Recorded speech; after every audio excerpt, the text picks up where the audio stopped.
So here's an interesting topic. What if I told you guys that there was a competition style race gun that you could carry with you every single day?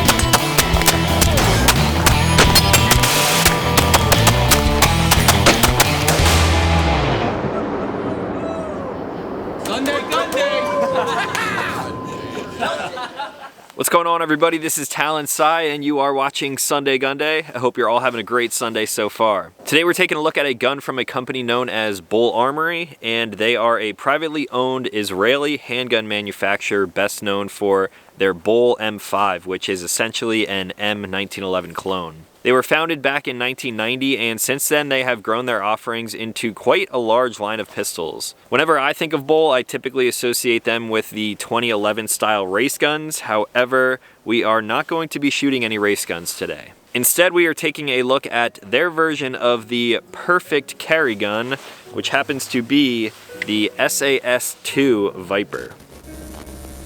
The SAS-II Viper is a new model being introduced to the US market.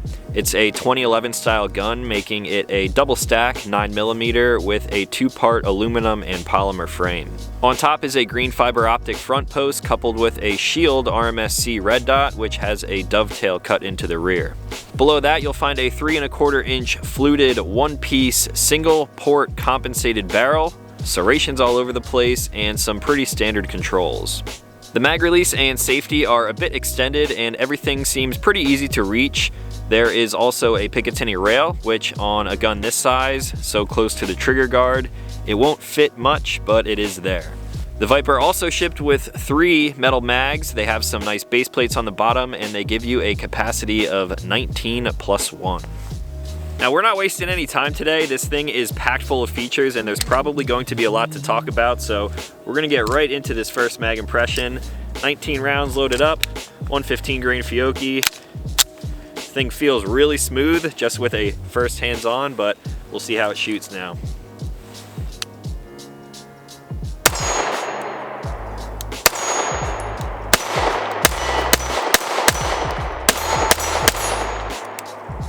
I can really feel that concussion actually from the compensated barrel.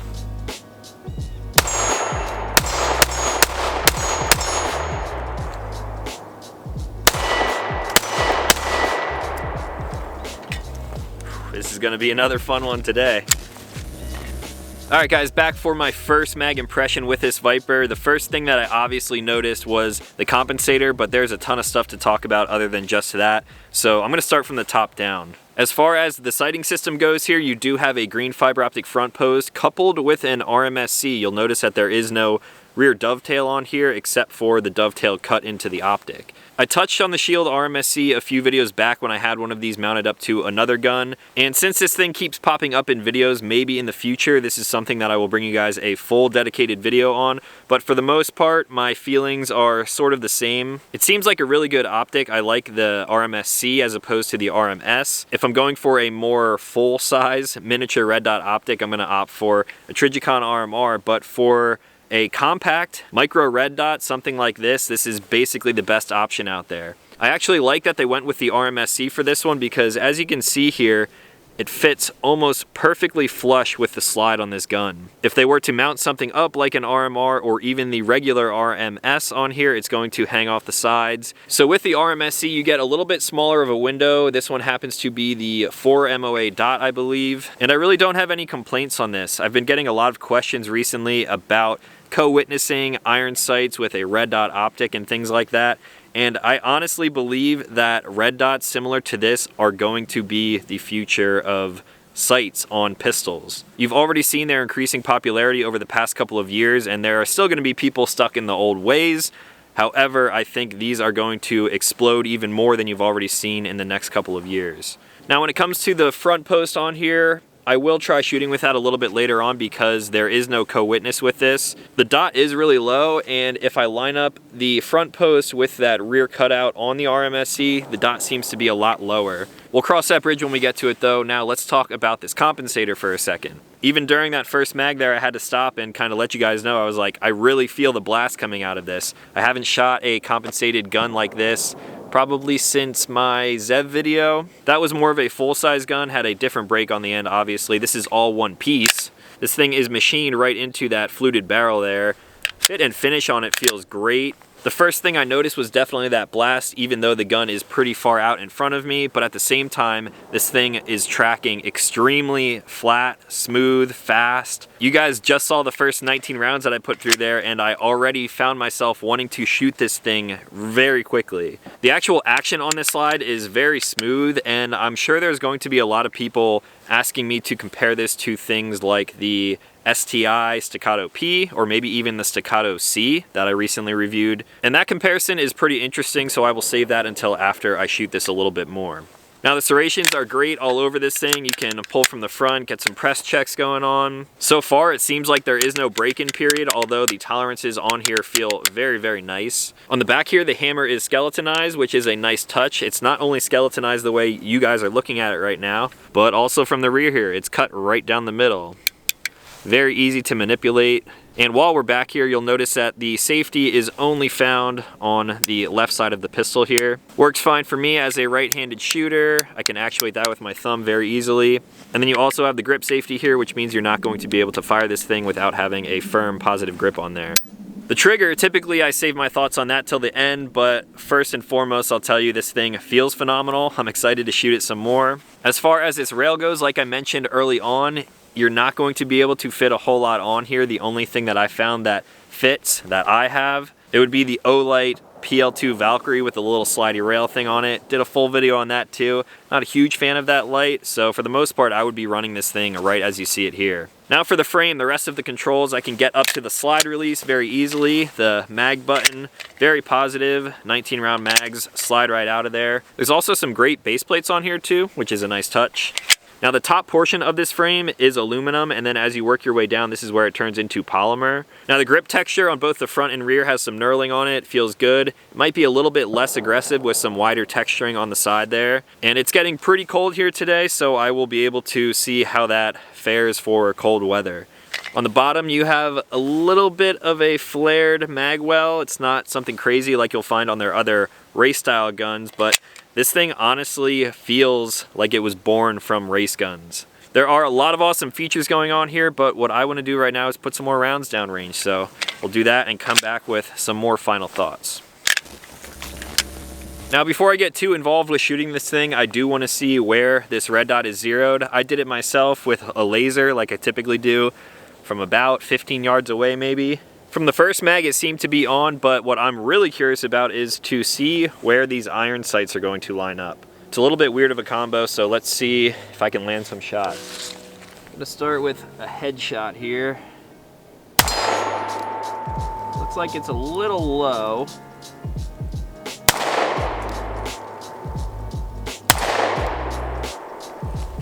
The red dot seems to be almost perfect on. With the iron sights, it's a little bit different. And with a setup like this, for the most part, I'm going to rely on the red dot. I'm used to shooting them. I trust them. Hell, I even know people who run pistols like this, everyday carry, without any iron sights at all. So it really comes down to a personal preference. Some people don't like that. I'm not going to tell you how to live your life though.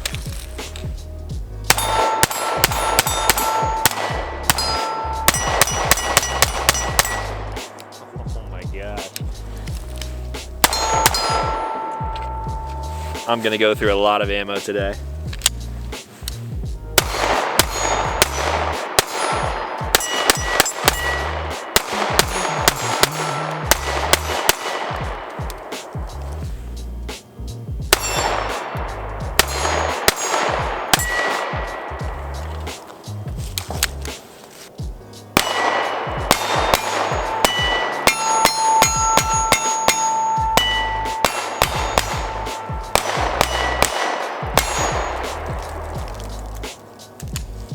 Not one to say this early on, but this thing is sick.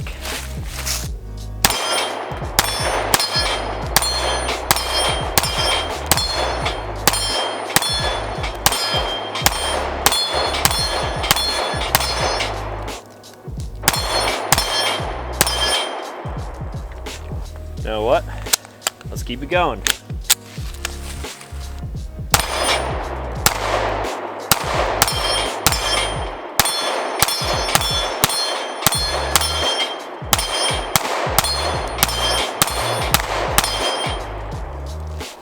Now we're getting some misses as I'm going a little faster. You know what? One more. I'm just gonna try to run it as fast as possible. Misses and all, let's see what this thing can do. Or I should say, let's see what I can do, because there's no way I'm out shooting this gun.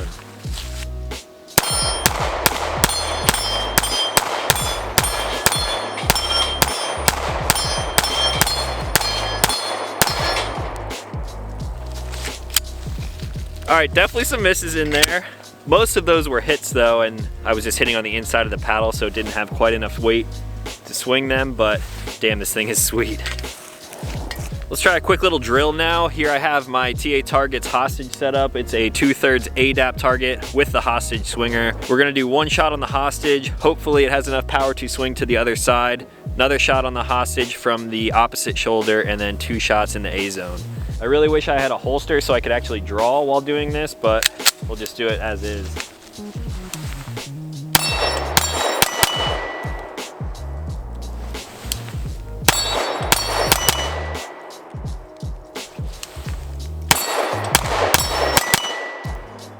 One miss.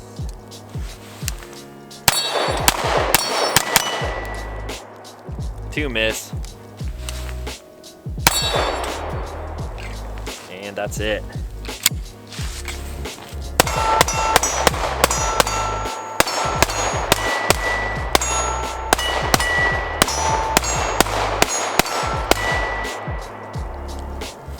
Now we do have a pretty short barrel here, but let's see what we can do back from 50 yards.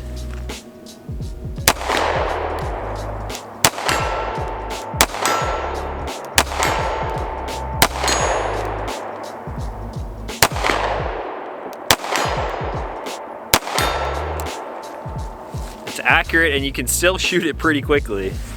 Let's actually move back a little bit more. All right, 100 yards, 3 1/4 inch barrel with a 4 MOA dot. Let's see what it can do.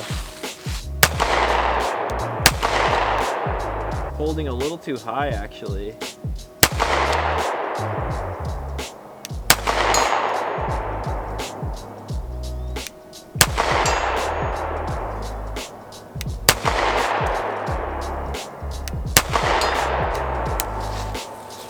That was pretty interesting. I thought I would have had to hold a little bit high there, but it seemed to be okay.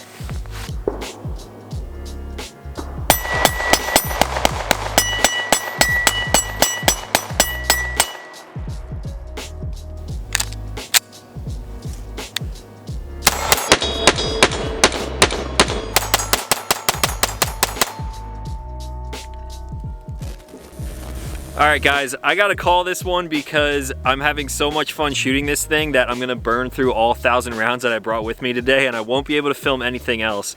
So let's talk about some final thoughts on the SAS2 Viper for now. Right from the start when I picked this thing up, it falls right into a similar category as the STI Staccato C and the Staccato P, both of which I reviewed in the past, so I'm going to be drawing a lot of comparisons from those two videos. Now it's interesting when a company like Bul Armory comes out with their version of the perfect everyday carry gun, because that is going to change a lot depending on who you ask. What I choose to carry every day is different from the next guy, which is different from the next guy, which is different from you watching this video. Now when it came to the STI Staccato C, that was STI's version of the perfect, best shooting everyday carry gun. I disagree with that. Yes, it was a good shooting gun, however, I prefer much more capacity. I for one like shooting guns with red dots, and I also prefer my EDC guns with red dots. And I need them to be fast, accurate, easy to use, and I need to be proficient with it. And you guys saw here today, I shot this thing pretty damn well, and whenever I shoot a gun well right out of the box, right from a first hands-on with the gun, I typically like it a lot more. Now my ideas and criteria set in place for the perfect everyday carry gun definitely falls more in line with Bul's rendition of a gun like this. Now I also brought up the Staccato P, which is a little bit more similar as far as form factor goes with this. You're working with a more similar capacity, you're working with that hybrid split frame of a 2011 style gun, you're working with a more full-size grip, a red dot in the case of mine. So there are also some comparisons that I can draw between the SAS2 Viper and the Staccato P. Now if you guys watch my video on the Staccato P, you will see that I started off a little bit rocky. I shot the thing great. It's a great shooting gun, however, it wasn't 100% reliable for me right from the beginning. Now even after that video, I began bringing that gun out to the range with me and I was still running into issues. I don't want to go too much into detail on that, but if a gun is not completely reliable for me from the second I pick it up, it puts a bad taste in my mouth, and because of that, I tend to shy away from things like that. So in this case with the Viper, I'm happy to report that this thing ran flawlessly the entire time. I probably put like 300 to 350 rounds through it, and I'm excited to put more through it in the future. Right when I pick this thing up, it feels really well balanced, although it is sort of a weird form factor. It's a short slide, but it does have the compensator on there. It is a really nice full-size grip. I have fairly large hands, and I don't think anyone would have an issue with the size of this gun. I do know that Bul Armory is also working on a 15 round grip on here, so I believe it's going to be a little bit shorter. Maybe in the future I can test that out if you guys are interested in seeing something like that. This thing is also surprisingly very light. When I picked this up, I was like, whoa, you do one of those things where you like kind of lift it up to the sky because you thought it was going to be heavier. Now when I compare this directly to the Staccato P, this thing is coming in at almost a pound lighter than that gun. So when it comes to being the ideal CCW everyday carry gun, this has a lot going on for it. I shot it really well.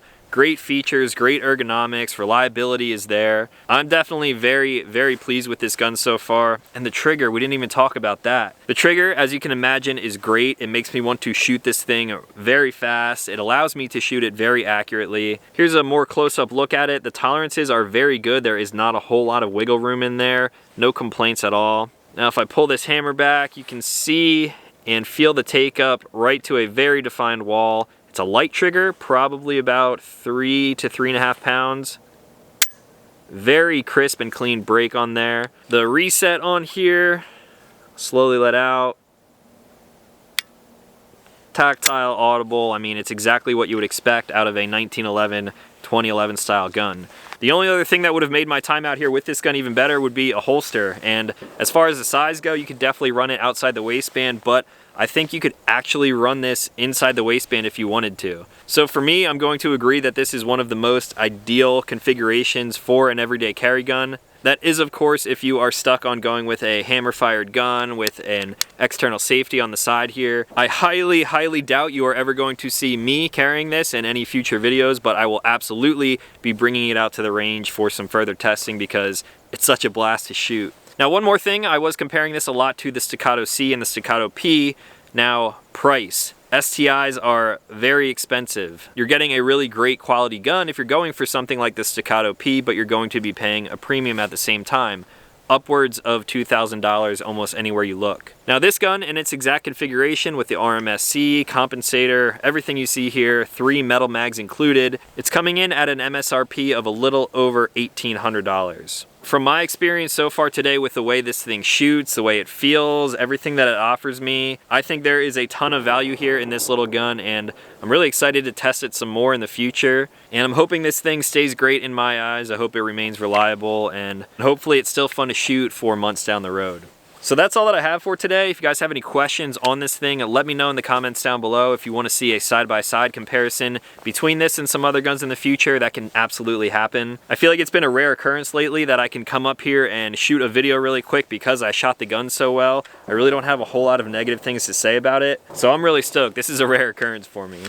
Now, if you guys are new to the channel, consider clicking subscribe. I make new videos every week. That's going to be all for today, so as always, thank you for watching, and I'll talk to you in the next one.